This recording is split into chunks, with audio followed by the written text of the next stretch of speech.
Hi, this is Alan Gassman, and we are pleased to welcome you to our lunch talk. It is Monday, June 4th, 2012, 12:30 p.m., and I'm very excited to once again have Nora Riva Bergman as our guest speaker. Nora, welcome. Thanks, Alan. I'm thrilled to be here and looking forward to it. It's going to be great. Okay, first, Karen France asked us to mention, don't forget that this is our Lunch Talk webinar and that we also have other webinars, including the 444 show, and she doesn't like it when we show her picture. Now, please sign up for our June 28th talk on the calm before the storm, divorce presentation with Kai Koch and Michael Lewis, and our June 26th presentation on elder law essentials, traps and planning strategies for the estate planning lawyer. These are going to be excellent presentations. The second one is by Linda Chamberlain. And as you know, this is the 444 show, so it's on the fourth Thursday of every month at 4 p.m. If you have any trouble signing up, just call us, 442-1200, or call the bar, and we'll sign you up. Also, our next lunch talk will be on website optimization, how clients will find you, presented by Nick Mazika. And then after that, August 6th, the future of the legal profession. This is going to be really good. You know, Charlie Robinson of Clearwater is a nationally known expert in this area and has very, very good things to say. And then October 1st, I'm very much looking forward to hearing Wally Pope talk about 7 habits of highly effective lawyers. Now, Nora, I know you have a lot to say. Your comments on time management planning for lawyers were very well taken at a recent 1-hour Florida Bar seminar webinar. So here you are today with 25 or so minutes, and I'm going to hand control of the time over to you now. Okay, great. Thank you, Alan. And welcome, everybody. I'm glad to have you here for the next 25 minutes. Before we jump right in to the 6 keys that I'm going to talk with you about this afternoon, I want to just say a few things generally about time management and the fact that TANSTATM, as you see on your slide right there, really stands for there ain't no such thing as time management. I like that. You can only manage yourself. And the truth is, you know, the idea of being able to manage ourselves around time and the frustration around it has been with us for a very, very long time. One of my favorite quotes is from Henry David Thoreau, who said, "It's not enough to be busy. The ants are busy. The question is, what are we busy about?" And that is really what it gets down to. What are we busy about, and how are you spending your time? I work with my clients on time management issues quite a lot. My goal for everybody that I work with and all the lawyers that I work with is for them to be able to create law firms that serve their lives rather than living lives that serve their law firms. And very often I find that lawyers are living their life to serve the law firm that they've created. So one of the things that is essential for you to be able to do to turn that around is to begin to take more control of your time. And not just because you want to improve your law practice per se. You want to improve your life, your health, your stress level. There has been a lot of research that's come out recently, you may have seen it in the news, about the way that stress and overwork can affect our lives. Health.com published a study that said that people working over 10 hours a day have a 60% higher risk of developing heart disease. And there was, you know, that's pretty dramatic. And there was some other research reported recently about the dangers of sitting. Actually, sitting can increase all types of cancer risk, especially breast cancer for women and colon cancer for all of us. So, you know, being able to manage your time and not being glued to your chair all day long is incredibly important. As we go through these 6 keys, what I'm going to ask you to do is to take a lot of notes. And as much as I would love to see you implement everything that I'm going to talk about over the next 25 minutes, at the very least, I want you to pick 3 things. Pick 3 of the things that I'm going to talk about and make it a commitment to yourself to implement them. Not tomorrow, not next Monday, but today. These are things that you can begin to do right now, today, to make a real difference in your life. And, you know, I'm a firm believer in the importance of taking action. Having knowledge is a wonderful thing, but unless you're doing something with it, it can be meaningless. It truly is meaningless. And I'm going to bet that some of the things that I'm going to talk with you about over the next 25 minutes, you have heard before. You may already know these things, but there is an enormous disconnect between actually knowing something and actually doing it. So my challenge to you is to not only know what we're going to talk about, but actually do it.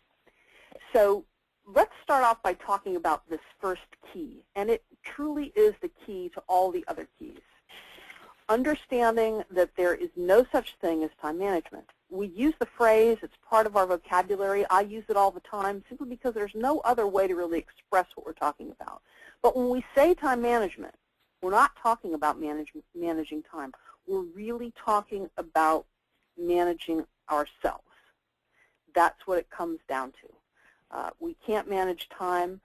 We have the same amount of time as Leonardo da Vinci had, as Michelangelo had, as Thomas Edison had, as Einstein had. We all have the same amount of time, the same 24 hours in a day. So the key to our effectiveness and the key to our productivity is really how do we manage that time? How are we spending it? What are we doing with it? I mentioned some research earlier about the danger of working long hours and the danger health-wise of sitting all day long and working all day long. But I want to share some other research with you too. There is a concept that you might be familiar with called locus of control. Essentially what it says, the idea of locus of control, says that with respect to our level of stress in our lives, the level of stress in our lives is essentially directly disproportionate or inversely proportionate to the amount of control that we have in our lives, that we feel we have in our lives. And people with an external locus of control feel as though they really don't have control over their lives. They're kind of buffeted about by the four winds, and their ability to control their lives is limited. People that have an internal locus of control, on the other hand, are people that approach their life with a belief and a feeling that they really can control their life. And that's where that relationship between control and stress comes in. You know, I said the level of stress in our lives is inversely proportionate to the amount of control we feel in our lives. The paradox is that the way to shift that balance and move from a more external locus to a more internal locus is to actually start exercising more control, to start taking more control of your life. And with respect to what we're going to talk about today, more control of your law practice. A lot of what I talk about, I speak of in terms of habits. And so some of the things we're going to talk about today are truly habits that you want to create in your life so that you don't need to remind yourself to do the kinds of things we're talking about. They become a part of who you are. 95% of what we do every day, some researchers will tell us, up to 95% of what we do is habitual, simply habitual behavior. Think about what you do in the morning. First thing you do in the morning, I'm going to guess, is get up and brush your teeth every morning. I use that analogy all the time because it's so true for people. You don't think about brushing your teeth. You don't have a sticky note on your mirror reminding you that you have to brush your teeth. You just do it. It's a habit. It's a good habit. You don't have to think about it. My goal for my clients is to create the kinds of habits that are really going to propel you and make you successful. So that's key number one. You cannot manage time. You can only manage yourself. So there we go. I think we're switching. There we go. So, and that leads us to key number two. I mentioned habits, and I'm going to start talking about them right now. Get in the habit of planning. And I like to think about planning in terms of two levels. Of course, we can do long-term planning, and that's important. I'm not going to talk about it this afternoon, but certainly doing strategic planning for your life and your firm is important. But I want to talk about in-the-moment planning. Actually planning your week and planning your days. When you plan, you're actually pre-deciding. There's a neuroscience concept called pre-deciding, which is what you do when you plan. You actually make decisions now about what you're going to do in the future. And the concept of pre-deciding can be really powerful. You know, for example, if you want to eat healthier at work, get some healthy snacks and stick them in your drawer. I'm sure you may have read this before. Get some almonds, get some fruit, have healthy snacks available to you so when it comes time to snack, you've already decided what you're going to snack on. I want you to think about planning in the same way. You're pre-deciding what you're going to be working on every week and every day. And here's how getting in the habit of planning works. Take 30 minutes every week. I like to do this, and I like to recommend that my clients do their weekly planning either on Thursday afternoon or Friday afternoon. A lot of folks like Thursday afternoon because it gives them Friday if they need to readjust their plan for the coming week. So when you plan your week, what I want you to be doing is looking out into your calendar over the next 2, 3, 4 weeks, looking for due dates, looking for deadlines, looking for work that needs to be done, and actually planning the time to do it, which is something that we're going to talk about in the next key. But identify those deadlines that are coming up and get in the habit of blocking the time to actually do the work associated with the deadlines. Now, I know that sounds kind of crazy, but very often lawyers are working so hard on what is right in front of them, they're not planning, you're not planning to do the work that you need to do that's coming at you down the road. And that's why perhaps nobody on this webinar, I hope no one on this webinar has ever woken up in the middle of the night and gasped a deep breath and thought, did I file that motion? Who hasn't but done if that? you Who hasn't done that? Who hasn't done that? You're absolutely right. The more you can get in the habit of planning, the less that's going to happen for you. And then daily planning, 10 minutes, even 5 minutes. At the end of your day, just taking a look at what's coming up for you the next day so you're prepared for it can make a huge, huge impact on your level of control and your stress level. And before we go to key number 3, let me just say this about planning, because I'm sensing that some of you folks are thinking, yeah, but I plan, and you know what, my plans just blow up. I don't care. You're right, as a matter of fact. There's a saying in the Army that no plan survives contact with the enemy. And in your law firm, that enemy can show up in all kinds of disguises, right? That enemy can be your staff or a client or the judge. Something can blow your plan up, but it is the value of planning itself that helps you reduce your stress, because you're pre-deciding, you're thinking through things, and so when the inevitable burp happens, when the inevitable explosion in your plan happens, you're more prepared to deal with it. Your brain is more prepared to deal with it. That's just the way our brains tend to work. Yeah, Nora, if I can just give you a testimonial on that. I went to a time management course about 15 years ago and learned to spend 10 minutes a day planning. There's such a difference in my day if I spend the 10 minutes versus if I don't. Just a huge difference in the whole day. Well, Plus, you can decide the biggest thing you need to get done and get that out of the way before the wars begin also. Yeah, absolutely. And Alan, thank you for that, because you reminded me of something that I wanted to mention, which is industrial researchers that study this kind of stuff tell us that the return on investment for planning can be up to 3 to 1. So if you're spending a half an hour planning every week, your return in the coming week could be up to 90 minutes. So it really does make a difference. It truly does make a difference. And the other thing about planning and making some decisions yourself about your calendar, is because you will begin to get very clear about what's important to you. You know, Goethe said, the things which matter most in our life must never be at the mercy of the things which matter least. And if you're not planning, if you're not taking the control that you can take of your calendar, you're always going to be at the mercy of other people's emergencies, always at the mercy of other people's important stuff and not your own. So once you've done your planning, you need to, as I like to say, chunk it down. Schedule the time to actually do your work. Put this time in your calendar. I have found that actually using your calendar as your to-do list is a very, very effective way of managing what you need to do. To-do lists are great things, but they don't take into account actually creating the time to do the work that's on the list.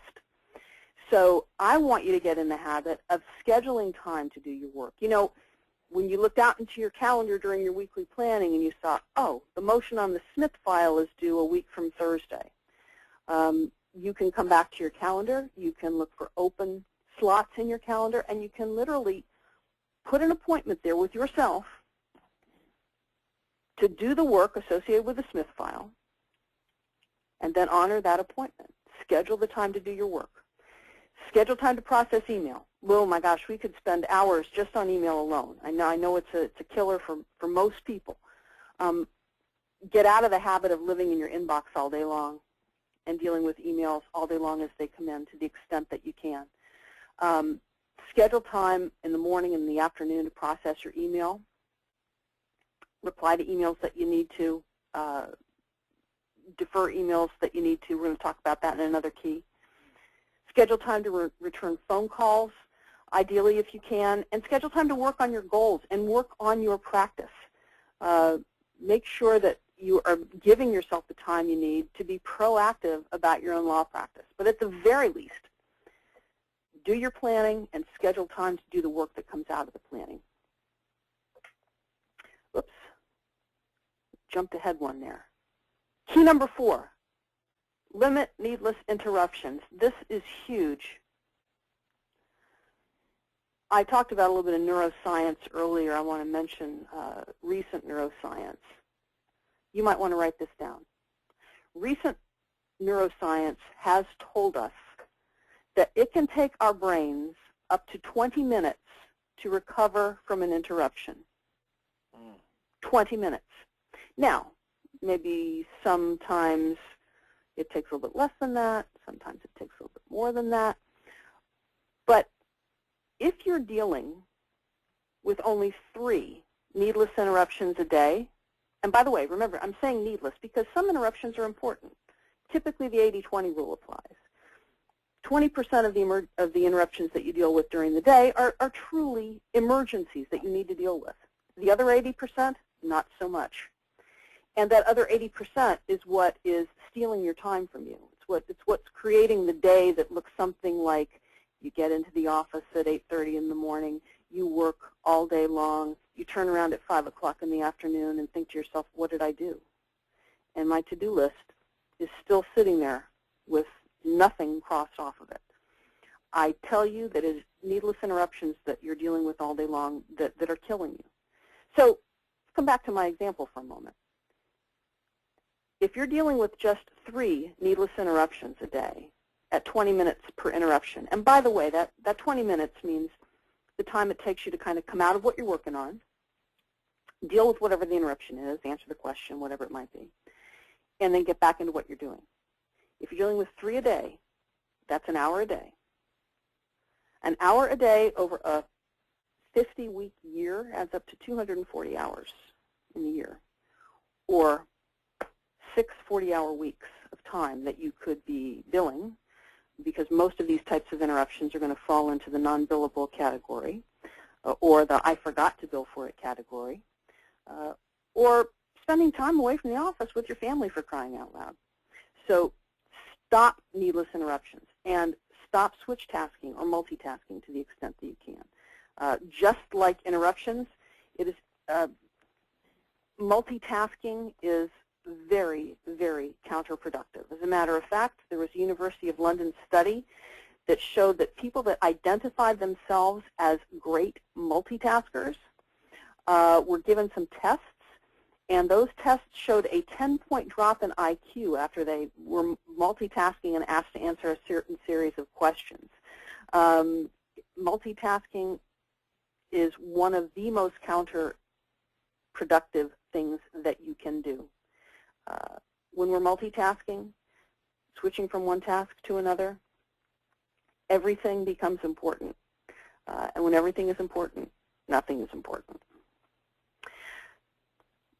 In terms of limiting interruptions, turn off your email. I alluded to that earlier. Turn it off, or at the very least, limit the frequency of how often your email goes out and checks for new email. Turn off notifications, little pop-ups that come up and tell you that you have new mail. Those things are interrupting you all day long, regardless of whether you're aware of it or not. And then finally, batch and huddle. This is a team sport, batching and huddling. I want to talk about the huddle first. Huddle is a short stand-up meeting that you have. Ideally, I'd love to see you have a huddle twice a day, in the morning and then about 4 o'clock in the afternoon before the end of the day. Huddles are ideally 5 minutes long, no longer than 10 minutes. They're stand-up meetings that you have with your key people. First thing in the morning is a check-in with a quick round robin of what people are working on during the day. My clients like to use my top three is what I suggest to them, so that you know the top 3 things that your staff is working on during the day.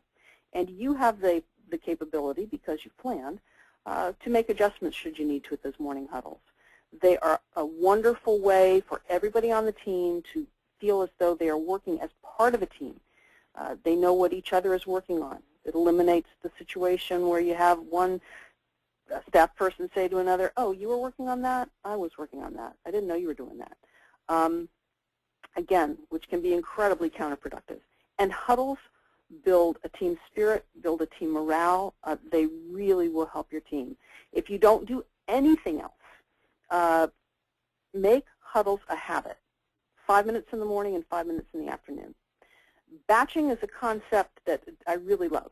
What batching is the idea of asking your team, anybody that works with you, your secretary, your paralegal, your associate, to batch questions that they have for you and bring them to you either in a huddle or in a time that you've set aside to meet with them, so that they're not interrupting your work all day long.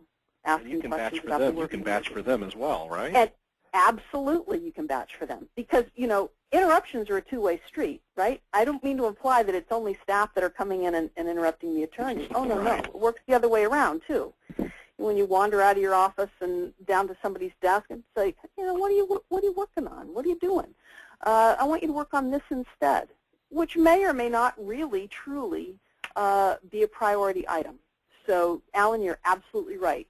Batching works both ways, and interruptions go both ways as well. So make sure that as your staff begins to respect your time, you're respecting their time as well. So if you can ask somebody who interrupts you a lot, hey, can we just meet tomorrow morning at 8? We'll meet every morning at 8:30 for 5 minutes. Hit me with all these things then. Yeah, absolutely. And then maybe they'll solve some of these things on their own, and you won't even have to deal with them, right? Yeah, you're absolutely right. Have you ever had the situation, I know it's happened to me, where, I've got a question in my mind about something, and just the act of starting to write an email about it or pick up the phone to call somebody, the answer pops into my head. It's happened to everyone. And the wonderful thing about batching is that it really helps develop the people on your team to think for themselves. It's a wonderful tool, and it's an educational tool, and it's a time-saving tool. It does all of those things. So key number 5 is the 4 Ds. Pretty simple here. Whatever the item is, whether it's a stack in the inbox on your desk or the inbox on your computer, your inbox is not your to-do list. Leaving things in piles around your office is not a reminder system to do the work. Here's the interesting thing about our brains. Those piles of files, if you should have any in your office, that you've got there to say, oh, I've got to work on that, they affect our brains in 2 very disparate ways. First of all, that pile is calling your name when you're trying to work on other things, because you'll glance over at it and go, oh, I've got to do that motion. Oh, I've got to do that estate plan. Oh, I've got to do that contract. Yeah, right, I've got to come back to that. So It's interrupting you whether you realize it or not. And the interesting thing about that, the paradox about that, is that the longer the pile sits there, the more invisible it becomes to you. Because if it were actually reminding you to do the work that's there, it wouldn't be there in the first place, right? We just become invisible. Those things become invisible to us. Same kind of things with sticky notes. You know, you have sticky notes all over the place, some of which are yellowed with age because whatever on that note hasn't been done yet. So get into the habit of remembering the 4 Ds. Do it. And here's a little trick. This is from a man named David Allen, who wrote a book called Getting Things Done. David Allen's rule is that if you can do it in less than 10 minutes, less than 2 minutes, whatever it is, do it. Right then and there. If it can't be done in 2 minutes, then you need to make a decision whether or not you need to defer it. If you need to do it, schedule time to get it done, delegate it to someone else who can do it for you, or dump it. If you don't need to do it, defer it, or delegate it, then you need to dump it. Get it out of your inbox and off of your desk. And finally, key number 6, give yourself a break. Talked about scheduling time to do your work. Be aware that you need breaks too. Ideally, our brains can only focus on one thing at a time at a maximum of 90 minutes. So every 90 minutes, you need to get up and give yourself a break, stand up, stretch, have a glass of water.